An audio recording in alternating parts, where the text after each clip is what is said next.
Easter Sunday. It's been a beautiful start to the day so far. It could be a few showers as we head later on into this afternoon and as we head into the early evening.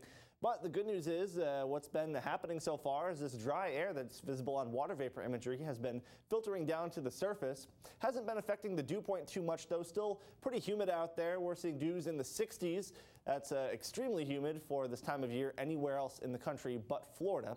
Closer to home, that's pretty close to average.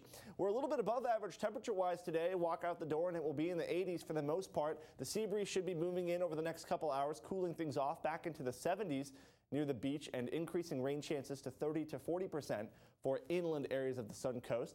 Lows tonight then very mild and muggy. I almost tried to combine the two words there, but if you could combine those two words, then that would be how I describe tonight. Humid.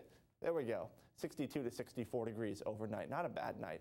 So this might be overdoing it on the future track solution here, but notice some of the storms will be moving from east to west and others from west to east because our prevailing wind direction is out of the east, but the sea breeze will likely push from the west, and that could produce some relatively slow-moving cells in DeSoto and Hardee counties later on tonight. Could be even a clap of thunder or two by the time we get to 8, 9 o'clock in inland areas. But for areas closer to the coast, rain a little bit less likely. Around a 30% chance of a brief shower around sunset. Right around 7:47 is that sunset, and the winds will be out of the west off of the Gulf there.